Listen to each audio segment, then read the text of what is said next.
कि कोई ना कोई चीज ऐसा होगा जो कि डराने के लिए आ रहा है। तो उस वक्त आपके अंदर कोई ना कोई फीलिंग ना चाहते हुए भी अचानक कुछ ना कुछ बदलाव होगा आपके शरीर में, जो कि अनुकंपी क्रिया होगी। क्या होगी बाबू? अनुकंप सुनेंगे छन छन छन, तो आवाज आने लगी तो आप तुरंत डरने लगेंगे। आपकी जो रोंगटे होंगे तुरंत खड़े हो जाएंगे, हाथ पांव के जो रोंगटे होंगे तुरंत खड़े हो जाएंगे, बाल आपके जो है बहुत ज्यादा ठंड ठंड के जैसे महसूस होने लगेगा। उसके बाद क्या होगा? आपकी हार्ट बीट भी लगातार बढ़ती जाएगी, जो ब्लड प्रेशर है वो भी बहुत तेज बढ़ेगा, आंख की पुतली भी बढ़ जाएगी, थोड़ी सी बड़ी हो जाएगी, वो छन छन करके आगे आती है। फिर उसके बाद आप हिम्मत करके उसको तरफ देखते हैं, ये सतरी तो हमारी वाली है। आप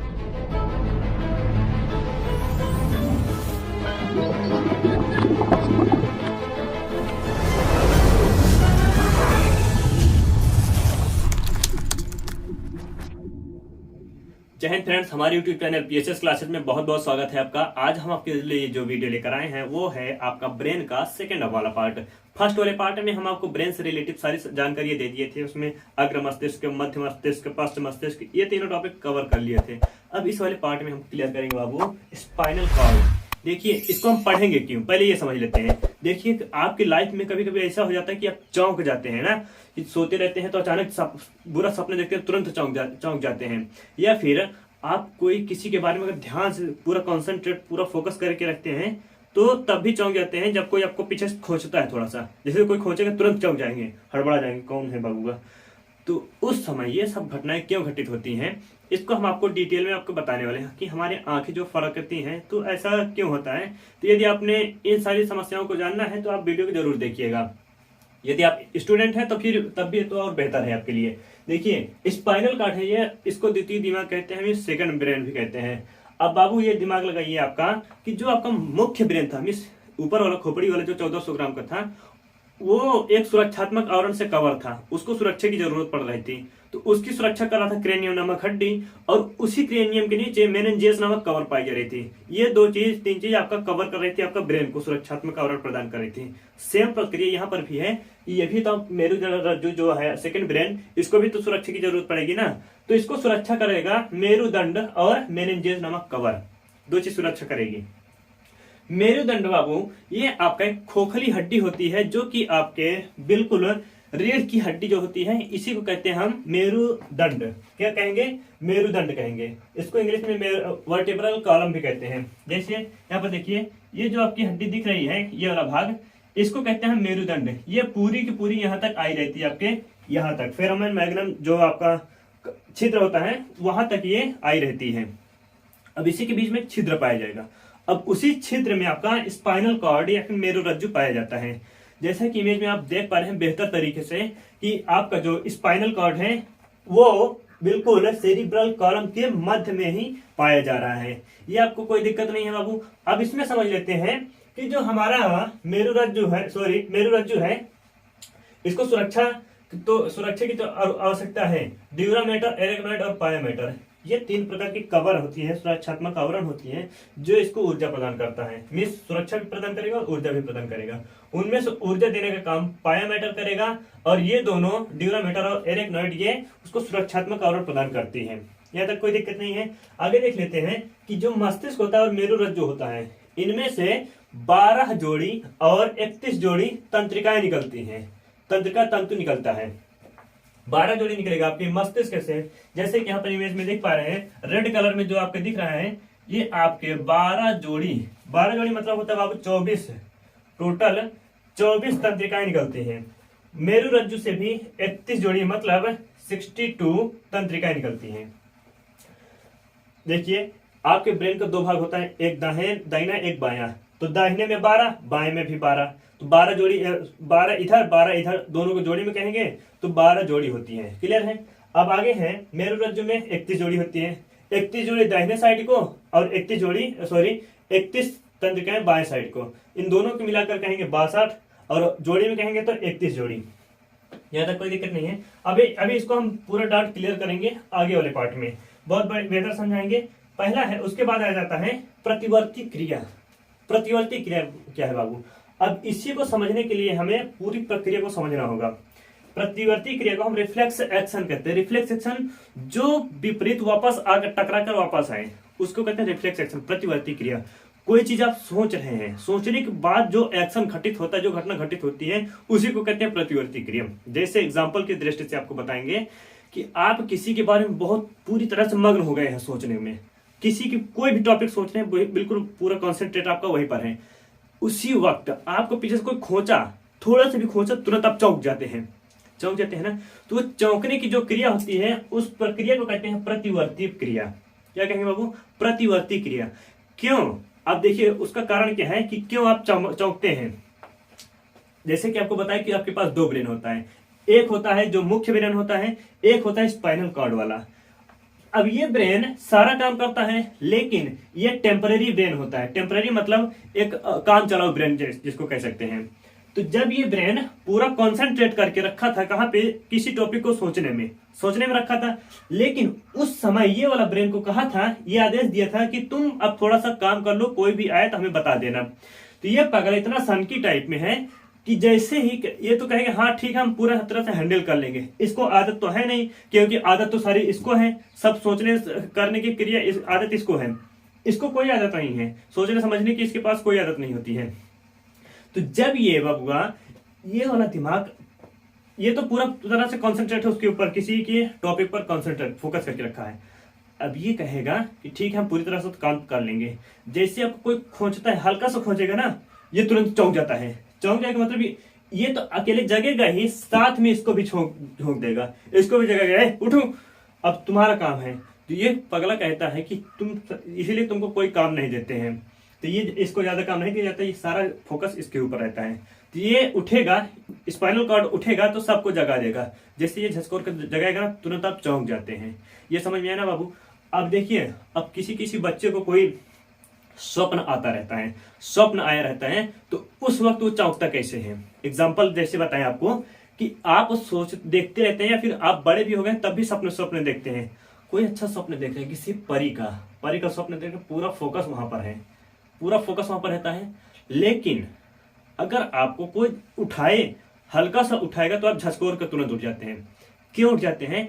क्योंकि आपका ब्रेन, मुख्य ब्रेन सोचा हुआ है परी की याद में, लेकिन उस समय ये थोड़ा सा काम कर रहा होता है, ये काम कर रहा होता है। ये जब जागेगा तुरंत झसकोर देगा इसको भी, कहाँ सोच रहा है उसके बारे में।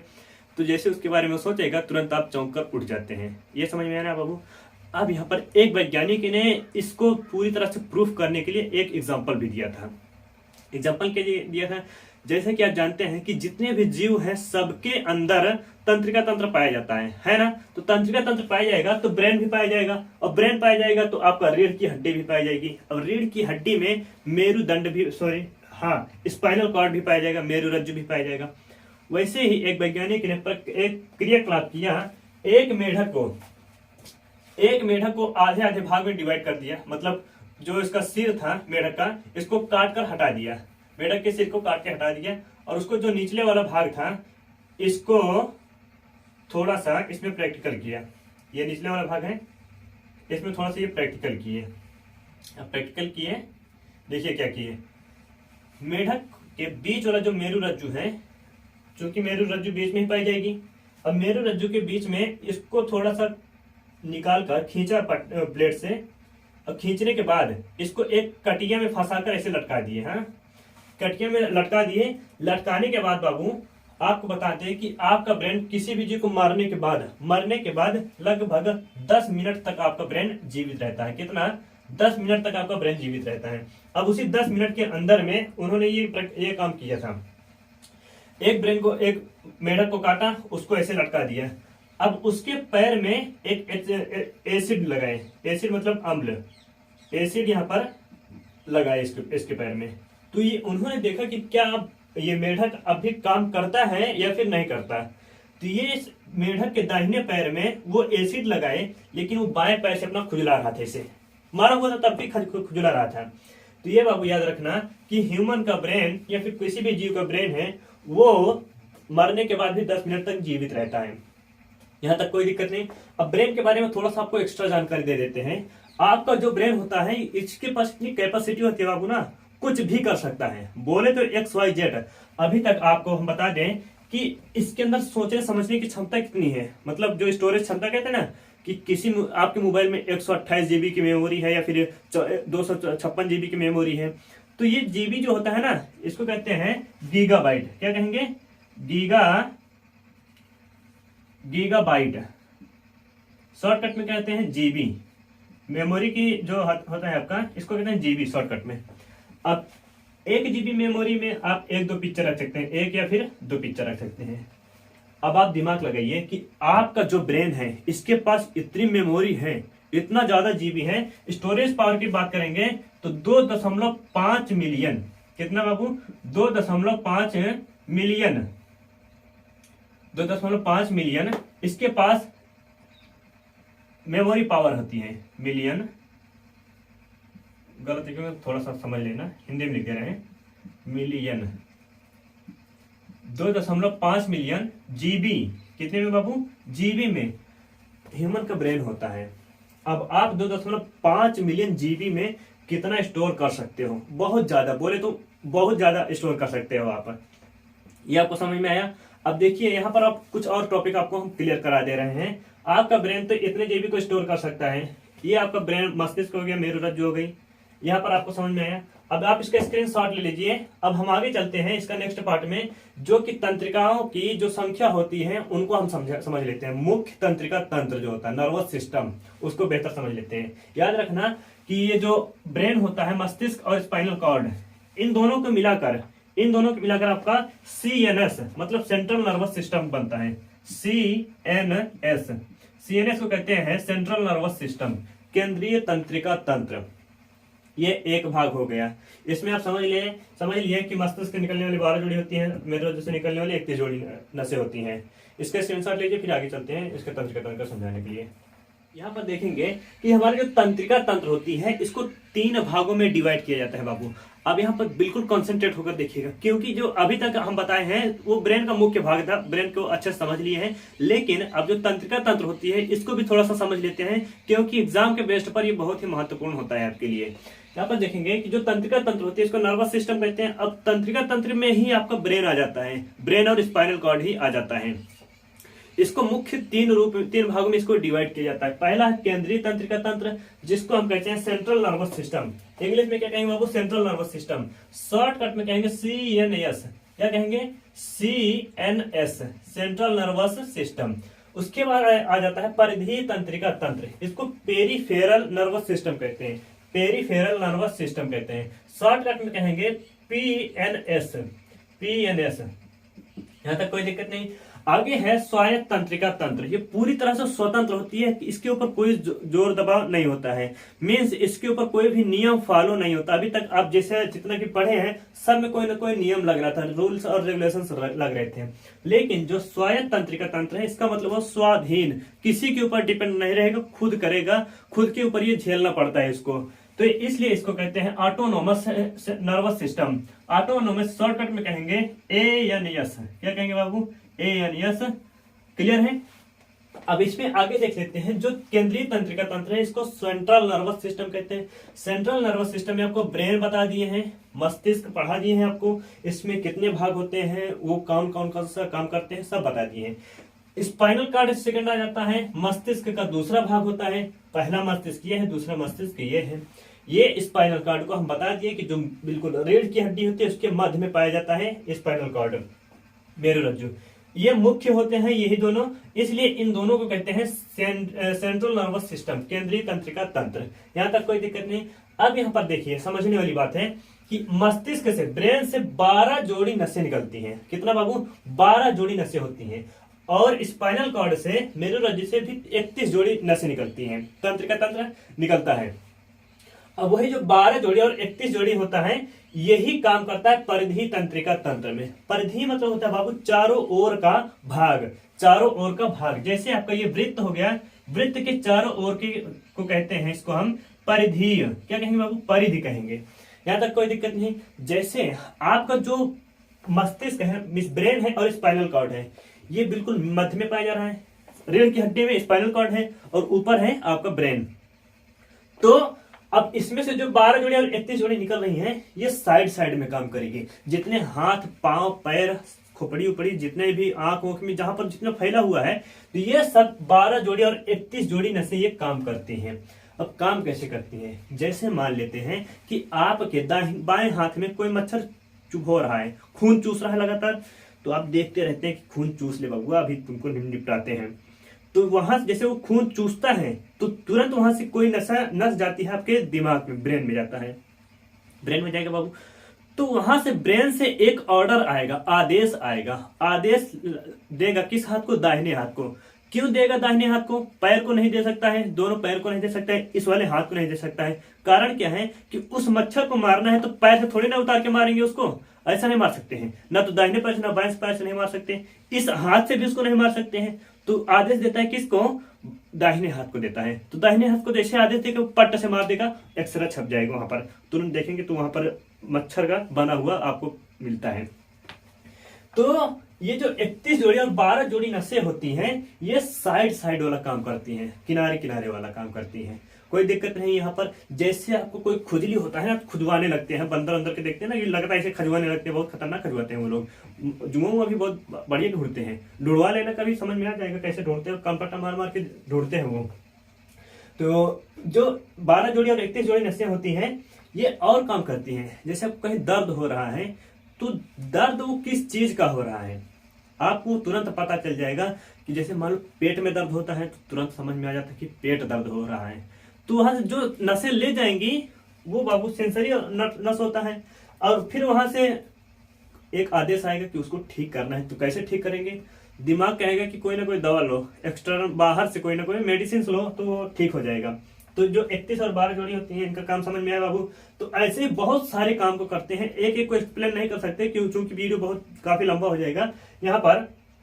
अब आगे देख लेते हैं परिधि तंत्रिका तंत्र के बाद स्वायत्त तंत्रिका तंत्र। स्वायत्त मतलब होता है स्वतंत्र, आपको पता है ना, स्वाधीन होता है, पूरी तरह से इसके ऊपर कोई नियम फॉलो नहीं होता है। अब यहाँ पर समझने वाली बात है, देखिए जो स्वायत्त तंत्रिका तंत्र होता है इसकी कोई नसें फिक्स नहीं होती है। इसमें तो फिक्स है कि 12 जोड़ी और 31 जोड़ी है ना फिक्स, लेकिन इन्हीं 12 जोड़ी और 31 जोड़ी में से कुछ नसें, इसमें से कुछ नसें मतलब इसको कह सकते हैं कुछ क्रेनियल नसें, मतलब क्रेनियल तंत्रिका तंत्र, या फिर ऐसे लिख देते हैं कुछ क्रेनियल तंत्र। कुछ पहला है कुछ क्रेनियल तंत्र, दूसरा है इसमें से 31 जोड़ी में से पूरा ना लेके कुछ, कितना बाबू? कुछ लेंगे। अभी इसका कोई डाउट क्या बोलते हैं, जो वैज्ञानिक लोग हैं इस पर भी अभी बहुत ज्यादा रिसर्च कर रहे हैं, इसलिए इसको इसकी संख्या पता नहीं है प्रॉपर रूप से, इसलिए वहां पर उन्होंने कुछ थ्योरीज दी हैं जहां पर कुछ लिखकर मिला था, उसी को हम आपको डिटेल में बता रहे हैं। तो 31 जोड़ी तंत्रिका में से कुछ तंत्रिकाएं, कुछ स्पाइनल तंत्रिकाएं, क्लियर है बाबू? कुछ स्पाइनल तंत्रिकाएं जो होती हैं, स्पाइनल तंत्रिकाएं,